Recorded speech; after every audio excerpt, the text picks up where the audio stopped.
Bienvenidos a todos a nuestra presentación sobre el diseño de medidas repetidas. Está presentado por Nicolás Sarmiento, Andrés Prado, Laura Sáenz y Juan Manuel Rodríguez.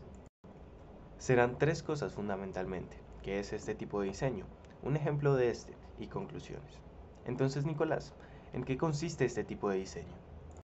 El diseño de medidas repetidas es un tipo de diseño que consiste en administrar los tratamientos objeto de nuestra investigación a los mismos sujetos, y en consecuencia estos reciben más de un tratamiento experimental, disponiendo al menos de una observación por tratamiento y sujeto.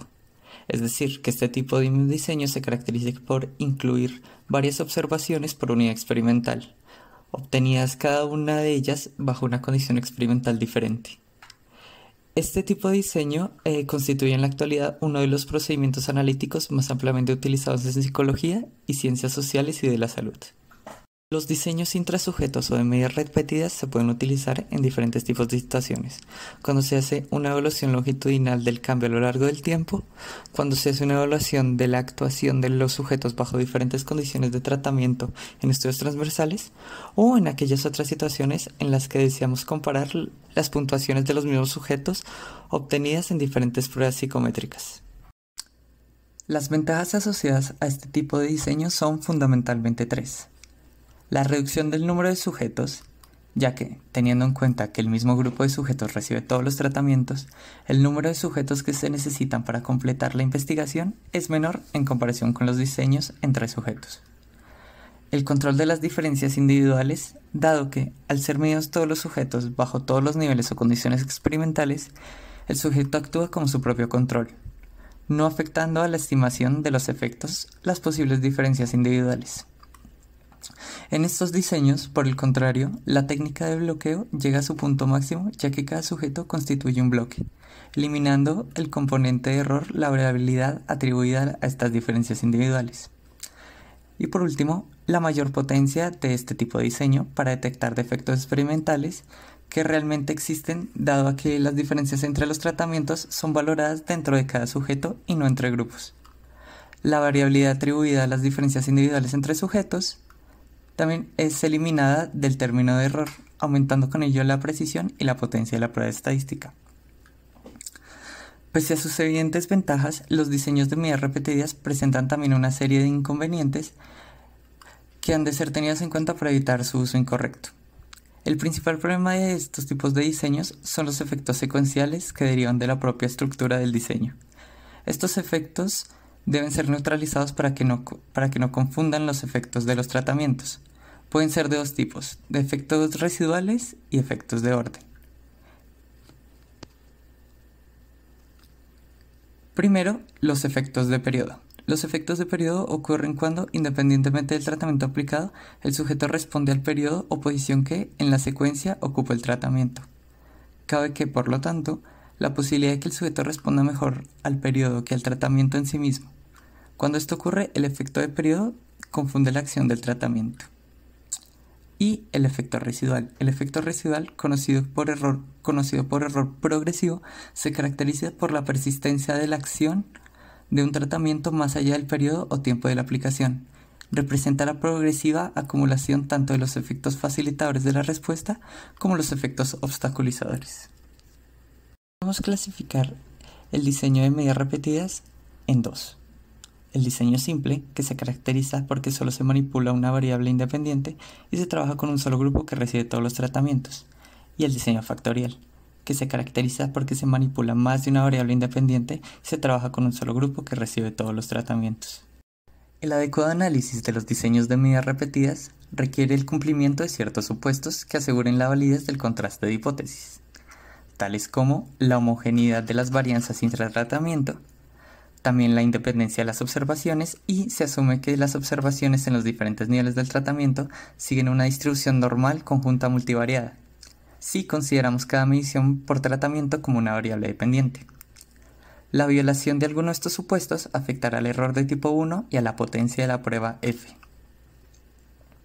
A su vez, para poder utilizar el ANOVA, se ha de cumplir la condición de esfericidad.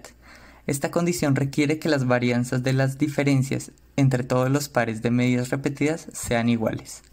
Para comprobar el cumplimiento de este supuesto, se recurre a la prueba de esfericidad de Moltke. Cuando la matriz de varianzas-covarianzas se aleja significativamente del supuesto de esfericidad, la prueba F presenta un sesgo positivo, aumentando la tasa de error de tipo 1, lo que invalida las conclusiones derivadas del análisis univariado.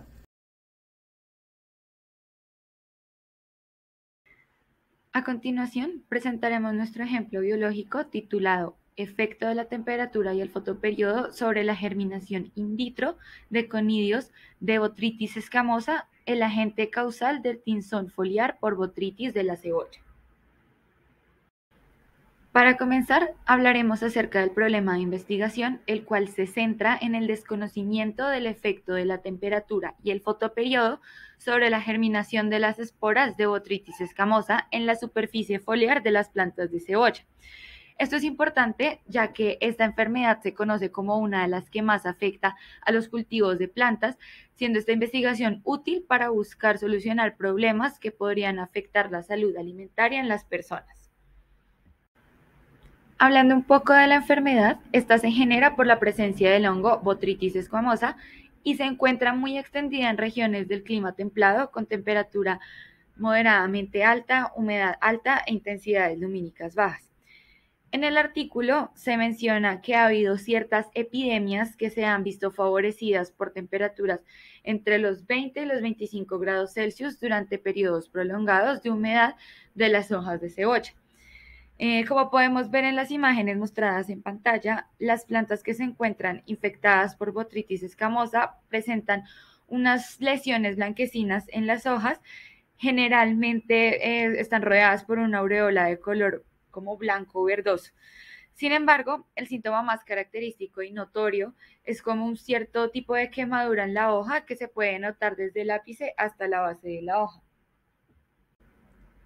Continuando con el objetivo de esta investigación, el cual es, como se pudo ver anteriormente, determinar la influencia de la temperatura y el fotoperiodo en la germinación de conidios de Botrytis escamosa en condiciones in vitro, para lo cual tenemos que la temperatura y el periodo son las variables independientes y la germinación de los conidios sería la variable dependiente.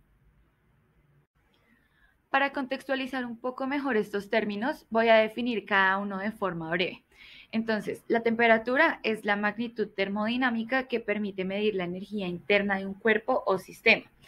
El fotoperiodo se refiere al conjunto de procesos que realizan las especies vegetales, mediante los cuales regulan sus funciones biológicas usando como parámetros la alternancia de los días y las noches del año y su duración según las estaciones y el ciclo solar.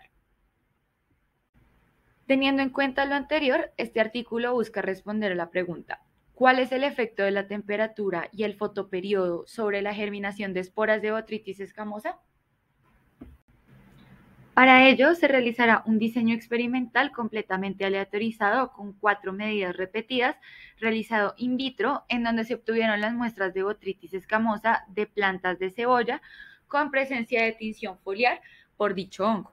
Y las esporas recolectadas de las lesiones se multiplicaron en medio PDA, que es el de agar de papa y dextrosa.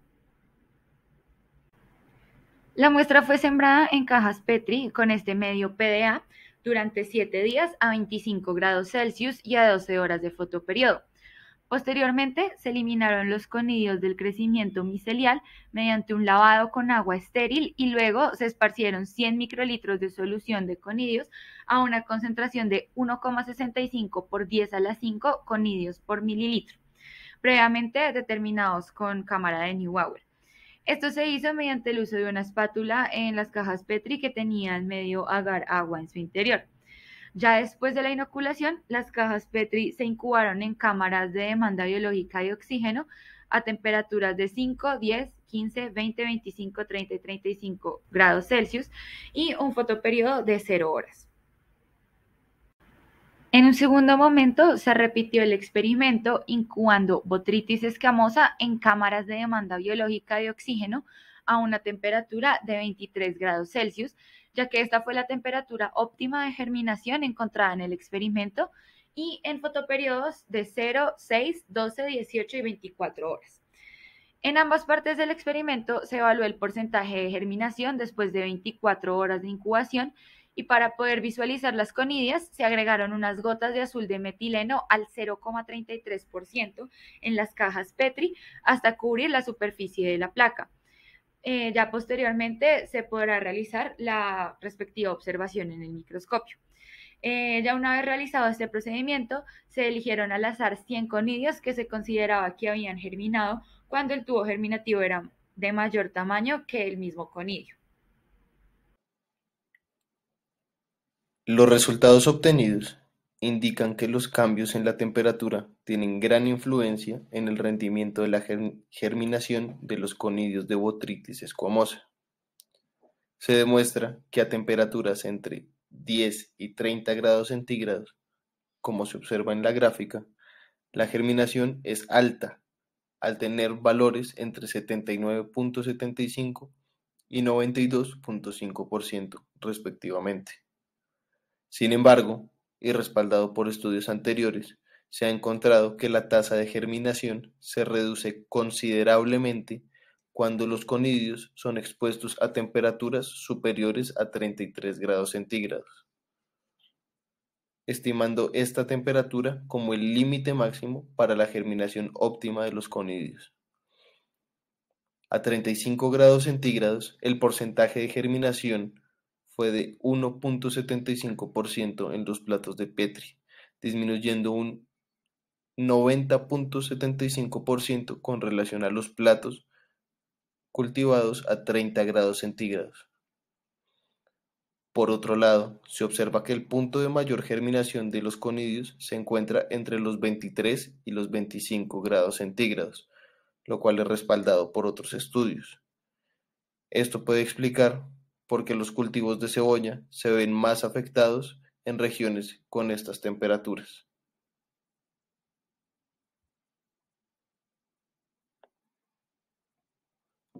A continuación, en la siguiente figura, se observa el efecto que tiene el fotoperiodo sobre la tasa de germinación de los conidios del hongo.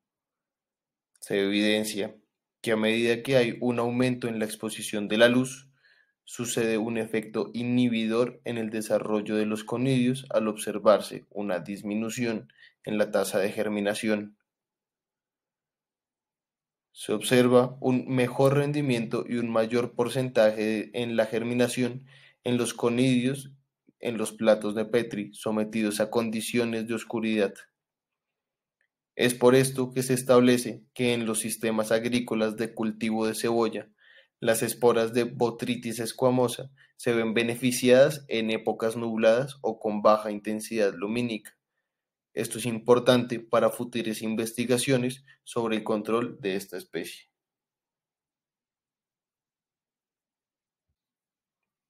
Así que, como conclusión, la investigación establece que el rendimiento en la germinación de los conidios de Botrytis squamosa está fuertemente influenciado por la temperatura y el fotoperiodo, pues el mayor porcentaje de germinación se puede obtener a temperaturas entre los 15 y 30 grados centígrados, siendo la temperatura óptima los 23 grados centígrados, y en el fotoperiodo la menor cantidad de horas posibles.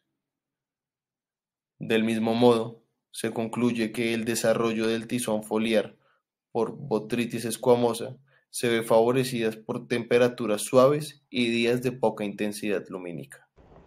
Finalmente, ¿qué podemos concluir del diseño con medidas repetidas?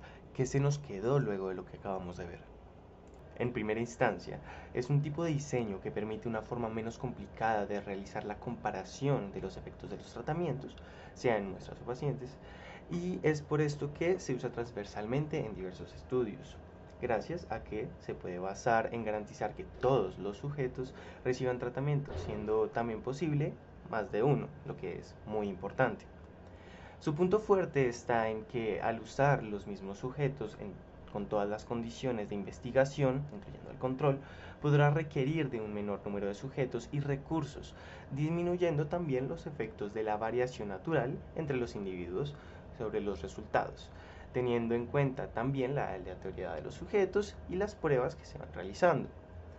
Es por esto que se suele usar en estudios longitudinales, como fue comentado ya, estudios a largo plazo, por lo que, por ejemplo, en pruebas educativas es importante asegurar que la variabilidad sea baja, teniendo en mente sus desventajas también, como por ejemplo lo puede ser las variaciones causadas porque los sujetos mejoren en el tiempo por alguna práctica, o el efecto de arrastre, donde la primera condición afecta a los resultados de la segunda, y así sucesivamente.